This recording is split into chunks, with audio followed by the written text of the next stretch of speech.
नमस्कार दोस्तों। आज हम जिस टॉपिक पे बात करने वाले हैं बहुत ही इंटरेस्टिंग और इंपॉर्टेंट टॉपिक है, क्योंकि ये एक ऐसी चीज है जो हम सबकी जिंदगी में कभी ना कभी हुआ है। वो क्या है कि आप जब किसी की हेल्प करते हैं फाइनेंशियली, आप किसी को पैसा उधार देते हैं, तो जब वो पैसा वापस नहीं मिलता है तो उस उधार दिए गए पैसे को आप अपने व्यवहार के साथ या फिर कानूनी तरीके के साथ कैसे वापस ले सकते हैं। तो आज हम इसी टॉपिक पर डिस्कस करने वाले हैं। इससे पहले भी हमने बहुत ही इंपॉर्टेंट टॉपिक्स पे ऑलरेडी वीडियो बना रखे हैं, जैसे कि आपके अगेंस्ट अगर झूठी एफआईआर हो जाए तो आप कैसे बच सकते हैं। वो वीडियो भी आप चेकआउट कर सकते हैं। तो चलिए शुरू करते हैं आज की वीडियो। तो सबसे पहले तो ये देख लीजिए कि उधार में आप अपने दोस्त को, अपने रिश्तेदारों को या अपने बिजनेस पार्टनर्स को या किसी और को फाइनेंशियली जब आप हेल्प में अपने पैसे देते हैं यूज के लिए, और जब वो पैसे वापस नहीं आते हैं तो वहां पे आप कैसे तरीके अपना सकते हैं। तो सबसे पहली चीज क्या है, आपका एक फ्रेंडली रिमाइंडर। कई बार क्या चीजें होती हैं कि आपने किसी को पैसा दिया और उसका इंटेंशन ऐसा नहीं है कि वो आपका पैसा डिले करे, बट उनको याद नहीं आ रहा है इसलिए वो आपका पैसा नहीं लौटा रहे। अब यहां पे क्या है कि आपको ऐसा लगेगा कि मैंने अगर बोल दिया तो मेरा इंसल्ट हो जाएगा, या ऐसा लगेगा कि मैं पैसे मांग रहा हूं। बट अगर आप उनको रिमाइंड करेंगे तो हो सकता है वो जेन्युइनली भूल गए हैं और वो आपका पैसा आराम से लौटा दें। तो पहली तरीका क्या है, आप टाइम पे रिमाइंड करवा दें कि मेरा दिया हुआ पैसा लौटाने का टाइम आ गया है। अब दूसरी चीज है, ये तो एक व्यवहारिक चीज थी जो मैंने पहला पॉइंट डिस्कस करा। दूसरी जो चीज है वो है एग्रीमेंट। जब भी आप कोई पैसा दें, आप अपने दोस्त को दे रहे हैं, आप अपने बिजनेस पार्टनर को दे रहे हैं या रिश्तेदार को दे रहे हैं, अब वहां पे ऐसा साउंड करता है कि हमें एग्रीमेंट की जरूरत है ही क्यों। बट आप ये भी देखो कि अगर आपने कोई एग्रीमेंट बनाया तो वो एग्रीमेंट हमेशा उनको रिमाइंड करता रहेगा कि आपको इस डेट से पहले, इस तारीख से पहले या इस ब्याज के रेट के साथ पैसा वापस करना है। तो वो चीजें आप जब शुरू में ही डिस्कस कर लेंगे तो वो एग्रीमेंट बहुत इंपॉर्टेंट रोल प्ले करेगा आपके पैसे को वापस दिलाने के लिए। तो इसलिए हमेशा, चाहे आपके दोस्त हैं, चाहे आपके बिजनेस पार्टनर्स हैं, चाहे कोई और है, हमेशा कोशिश ये किया कीजिए कि आप एक एग्रीमेंट बनाएं और उस एग्रीमेंट में जो भी टर्म्स आप डालना चाहते हैं जो दोनों की रजामंदी पे हो, तो उस पे जब एग्री हो जाएंगे तो उसको साइन करके अपने पास भी एक कॉपी रखें और एक कॉपी उनको दे दें। अब जो एक और चीज इसमें है वो क्या है, एक टाइम लिमिट डिसाइड करना। अब मैंने एग्रीमेंट में क्या बताया कि आप अपनी टर्म्स एंड कंडीशन डालेंगे, बट उसमें जो सबसे इंपॉर्टेंट टर्म्स रहने वाला है वो है आपका रिटर्न का फिक्स टाइम। आपने 2 महीने के बाद का डेट डाला, आपने 6 महीने बाद का टाइम डाला, आपने 1 साल बाद का टाइम डाला, तो वो ये सुनिश्चित करेगा कि उसके पास इतना टाइम है पैसा लौटाने के लिए। तो उससे पहले आपको भी कोई टेंशन नहीं होने वाला है, आपको भी कोई प्रेशर नहीं होने वाला कि मेरा पैसा मिलेगा या नहीं मिलेगा। अल्टीमेटली जब वो डेट एक्सीड होने के आसपास आएगी तो आप उनको रिमाइंड करवाइए कि एग्रीमेंट खत्म होने वाला है, आप उससे पहले पैसा लौटा दें।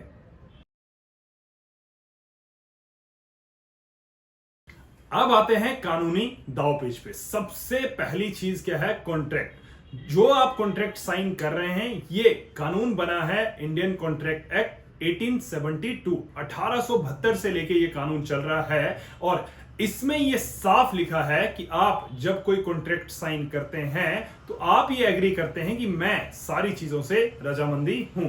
तो यहां पे कानून का जो पहला स्टेप हमेशा रहता है, जब आपके पैसे ना मिले तो आप एक नोटिस उनको जरूर भेजें किसी वकील के थ्रू।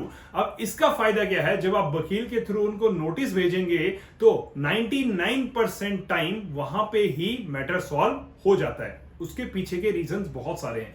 एक रीजन उसमें से ये है कि वहां पे सोशल इंपैक्ट, रिस्पेक्ट का डैमेज हो सकता है। किसका? जिसको आपने पैसे दे रखे हैं, कि उनको ऐसा लगेगा अगर मैंने पैसे नहीं लौटाए तो ये कोर्ट में जाएगा, कोर्ट में जाएगा तो मेरी रिस्पेक्ट खत्म हो सकती है, इससे बेहतर है मैं इसके पैसे लौटा दूं। तो ये पहला दांवपेच है कानूनी तरीके से।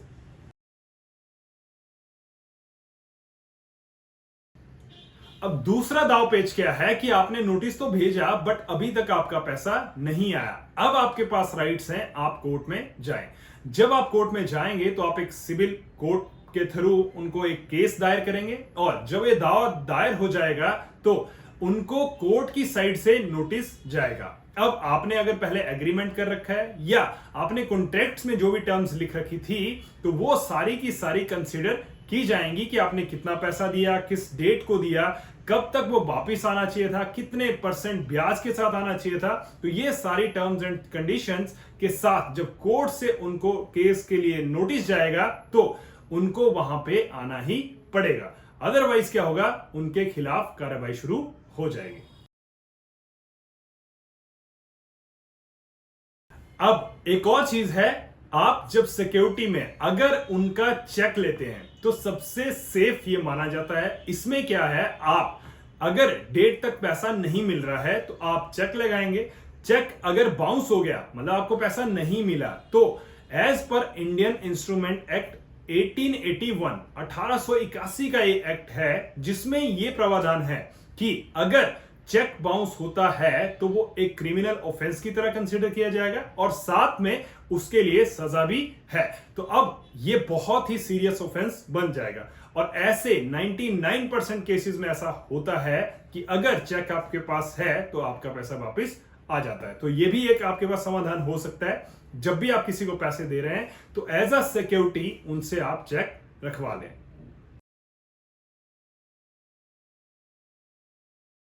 तो दोस्तों ये थे वो सारे सॉल्यूशन जो व्यवहारिक रूप से या कानूनी रूप से आप अप्लाई कर सकते हैं जब भी आपका पैसा कहीं पे भी फंसे। और सबसे पहले हमेशा शुरुआत व्यवहारिक रूप से ही करनी चाहिए कि आपका पैसा किसी को भी गया है, आप उनको रिमाइंड कराएं, आप उनको ये याद दिलाएं कि आपको इस तारीख तक पैसा देना है, तो आप इसको देने की शुरुआत कर दें। तो दोस्तों अगर आपको ये जानकारी अच्छी लगी तो अपने दोस्तों के साथ शेयर करिएगा और उन लोगों के साथ जरूर शेयर करने ना भूलिएगा जिनके पैसे या तो कहीं फंसे हैं या पैसे वापस आने की उम्मीद उन्होंने छोड़ दी है। अगर आपके साथ ऐसी कोई सिचुएशन हुई है आप कमेंट में कमेंट करिएगा, कमेंट बॉक्स के अंदर, और हम कोशिश करेंगे आपको उसका परफेक्ट सॉल्यूशन दे दें। हमारी मेहनत अच्छी लग रही है, वीडियो को लाइक और शेयर करिएगा और साथ में नए हैं चैनल को सब्सक्राइब करना बिल्कुल ना भूलिएगा क्योंकि अभी हम बहुत नए हैं यूट्यूब पे इस फील्ड में खास करके, तो इसलिए आपके सपोर्ट की बहुत जरूरत है। तो मिलेंगे आपसे अगली वीडियो में, तब तक के लिए धन्यवाद।